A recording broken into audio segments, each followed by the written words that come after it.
What's up, fellas, and welcome back to the channel. If you're new here, my name is Ryan, or RJR Productions, and today we're going to be making a Captain Howzer helmet, completely made from cardboard. But in all seriousness, guys, this video took me almost a whole month to make, so I'd really appreciate it if you could consider subscribing and liking the video as well. Now, with all that said, let's get into the build.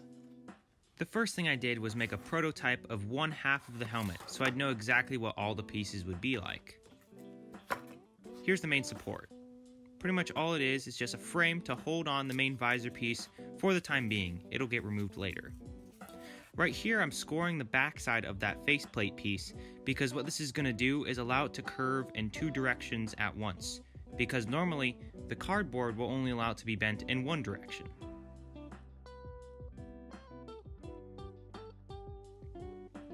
Now I'm starting to work on that mouth area with the chin right below it. These pieces will make up that kind of flanged edge on the side of that chin piece. I'm also really happy with how I got the chin to look on this helmet. I was able to get those pieces on the underside of the chin very refined, and it's pretty accurate to the source material.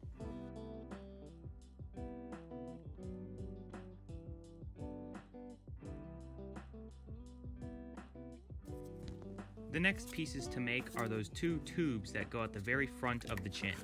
The main things to do right here are just to glue all of the darts together, and what I did was slightly crunch the edges of the cardboard to make it bend in two ways. It will have a couple of folds on it, but I'd rather have those than a very jagged edge.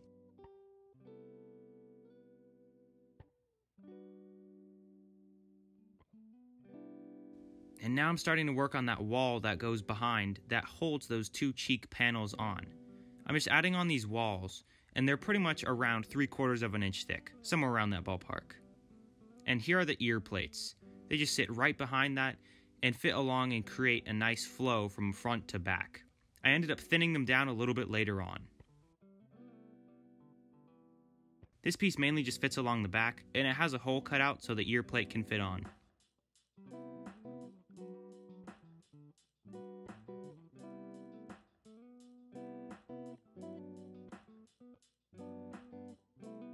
And now I'm starting to work my way backwards with the piece that fits right behind that.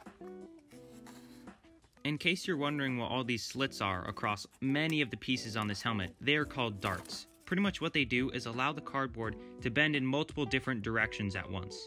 It is a very handy technique that I always add into all of my helmets because it makes it very easy to make cardboard curve in two directions. Normally the cardboard would just wrinkle in a weird way. I'm going to start working on the lip at the very back. If you look at it from the side, it's pretty much just a continuation of the cheek compartments at the very front. This goes along the whole back, and you might notice I have a gap in the middle, but that doesn't matter because it's going to get covered up anyways. Now the next part to work on are the panels, similar to the very front. These just wrap all the way around the back and meet at the middle. Obviously there's two of them for both sides. Just curve them up and glue them in. And now we get to one of the more complicated stages of the helmet, which is that lower lip. So again, I have a wall that fits along the top edge. You can see that right here. This piece is very similar to the front. Again, the front and the back are very similar because they're supposed to look like one cohesive piece. I glue on these two flange pieces across both sides and they meet in the middle as well. And here it is, one of the hardest pieces to make. This piece has a lot of darts on it, so you need to make sure to glue it together correctly. I just made sure to take my time, and one thing I did is I did some V-groove cuts on the inside edges. Pretty much a V-groove is just you're cutting at an angle, so the inside will be smaller than the outside. Make sure to add loads of glue on the inside edge to reinforce it. This piece will add on that main piece that breaks up the back and adds a lot more texture to the whole helmet. All you need to do is just apply a decent amount of glue to where it'll hold on, and then when you come back and resin later, that'll fix it. Here's what the dome support is looking like. Now you don't need a dome support. Pretty much just what this does is add extra strength while we're building the dome, and also add a path for it to follow, so I know exactly where it needs to go. This dome technique is the exact same one as my Echo video, which I made most recently, so go watch that if you don't know what I'm doing here. Pretty much what I do is take a 2.5 inch strip, and there's little dots cut on it every 1/4 inch going all the way across it. They're 0.75 inches in, and then every 1/4 inch across. There's just slits that go all the way across. You glue those together, and then you add that on. The piece that goes front to back is the same as the pieces that go diagonal, and the pieces that go sideways across the dome are slightly thinner. And there's the whole dome done. Again, if you're confused, just go watch the Echo video. Now I'm going to start working on the fin. So I made a couple of these pieces that add on to the top, and they fit together with this one long flat piece and create the look of that fin. Again, I took a long time to engineer that piece, but I'm really happy with how it turned out. These ear pieces are split up into 2 different pieces, one for the top and one for the bottom, and then I have a filler piece right here just to cover the edge. I pretty much just peel off the top layer of cardboard and then glue it on, and then take my knife and trim off the excess. Now I'm starting to work on that trench that goes in the top of the dome. I trace this out. It's about 3/4 of an inch tall, and it goes along all the way across the back. I also went ahead and covered up all the corrugation. And now you don't need that dome support anymore, so you can go ahead and take it out. It's no longer necessary. Just make sure to be careful with the helmet at this point because it's very susceptible to breaking. Covering up the corrugation on this part is very easy since you have a big gaping hole on the inside of the helmet, so you can take as long as you need and you won't be in any predicament where you're in a tight angle to cut things. Then I went ahead and added the piece that goes in that gap. It's just a slightly angled piece, it's not just fully straight cardboard. These pieces will plug up the cheek tubes at the very front. Both of them are the exact same on the sides. By the way, if you're interested in buying the templates for this helmet, you can find them in the description down below. If you're watching this in the first couple weeks of this video being up, they won't be there. Just wait, they'll be there soon. And the next thing I did was go ahead and make all those greeble bits that will fit along the helmet. Just take your time, look at a reference image, and you'll be able to make them pretty accurately. This one right here is made out of a pen casing that I chopped up with a saw. Now it's time to go resin. These are equal parts of A and B, the hardener and the epoxy resin. I mix them together for a few minutes, and then I apply it liberally over the whole helmet with a disposable sponge brush. It's very important that you don't use a brush that you want to keep because it's going to get ruined after the resin hardens inside it. I just take my time, do an even coat along the whole outside, and then I do all the details. Again, 1 layer. And then for the second layer, I do it again on the outside, and you'll know it's done once it's completely shiny. If there's still some dull spots, you need to get those again. Same thing with all the little greeble details as well.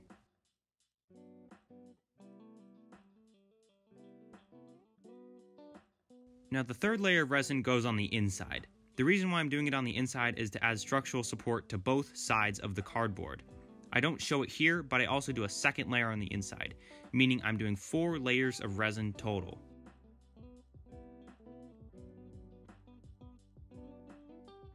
And now I start to sand down the helmet. The main thing I did at first was take my power sander and put some 60 grit on it, and then I just went over the whole thing, just trying to knock off most of the high spots and create a rough surface for the filler to grip to. And then I wipe off most of the dust with a shop towel. You can also use a microfiber cloth.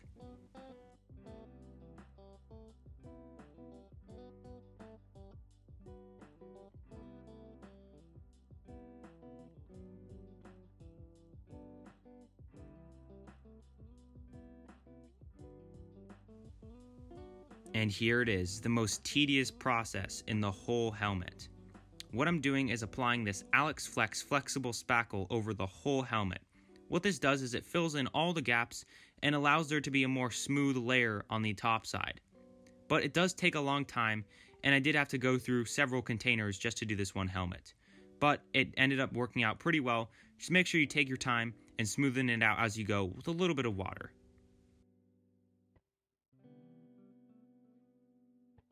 Make sure to get all the gaps, but things you might want to avoid are some deeper areas, because you might not be able to sand those out. The first top layer I just sanded roughly with my mouse sander, again, but this time I used 120 grit. This is a little bit of a finer grit, so it'll just create a slightly smoother finish. Not much, but it'll get there. Go over the whole helmet, make sure not to sand down too deep because it's pretty easy to do that with the electric sander. And the next product I'm using is something called Rust-Oleum Filler Primer. What this does is it fills in all the gaps and makes it much smoother. One thing that might happen though is if there's a little bit of dust on the helmet, then it'll be a very rough texture on top of it. I went back and forth, sanding and filling until I was happy with the result. Right here you can see this is around 3 fills. I went through around 2.5 cans of filler primer across this whole helmet, so just make sure that if you're going to make this, be ready with your supplies.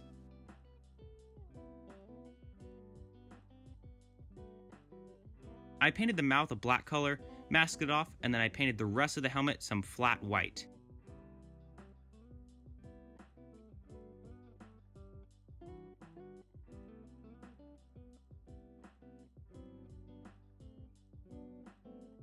And now it's time to work on Howzer's iconic blue stripes across the top of his helmet.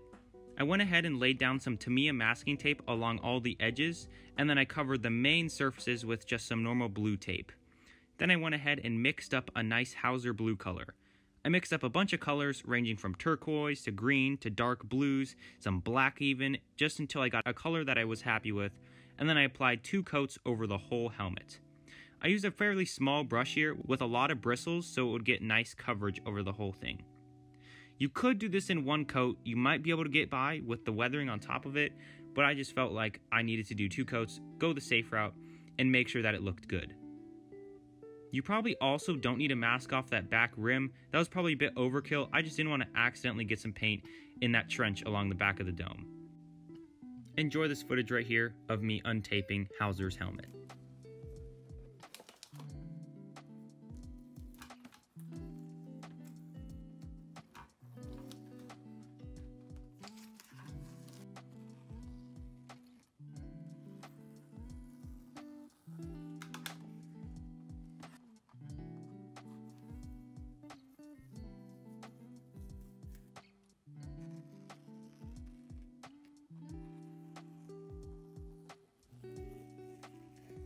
Now I started sanding the helmet. Now that might not make sense at first, but what I did is I took a piece of sandpaper and just used it to add little chips and scuffs and scratches across all of the paintwork on the top. You could also do this with some white paint, but I feel like it gives a better effect with the sandpaper because it actually simulates real wear and tear across the helmet. Go across all the edges and most of the surface just to create a nice rough look. Also get some good reference images so you can tell where you're gonna actually put most of the accurate scars. You can make it up as you go, but I tried to get the front looking decent. Now I started working on the weathering stage. Now what I did is I took some white paint and mixed it with a little bit of black, and I made a very light gray, and I applied that over the whole helmet, just adding small little details to it, again looking at my reference.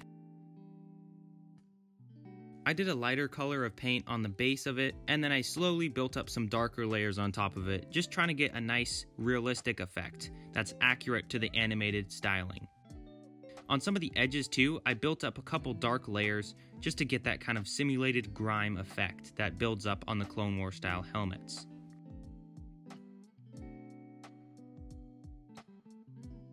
And then I tried painting on those little dashes that go on the side.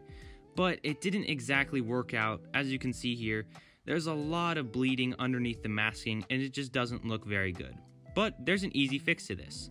What I did is I took my X-Acto blade and turned it sideways and scraped off all the unwanted paint. This works very well because it's just skimming off that top layer. You can do this on anything that you don't like the finish of, and it worked very well in this situation. The last thing to do is the lens. I took a clear piece of plastic and some window tint and I applied it with some soapy water and a squeegee. I just worked my way through the tint and then I finally applied it on. And then I also went ahead and glued on all those detail pieces that I previously made, and I painted them off camera as well. With all those pieces attached and the lens inserted, that is it.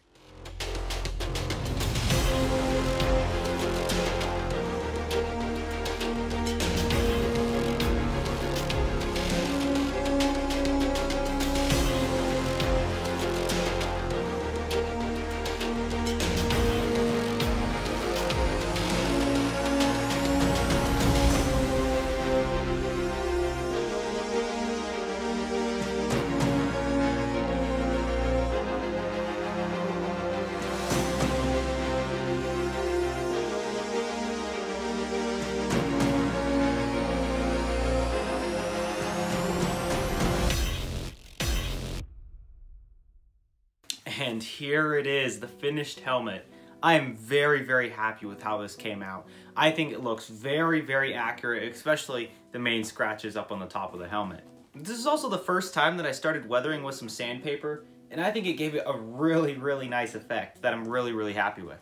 If you have any suggestions for what you want to see me make next, please leave them in the comments down below. And consider subscribing. Oh. This has been RGR Productions, signing off. Till next time. Peace out.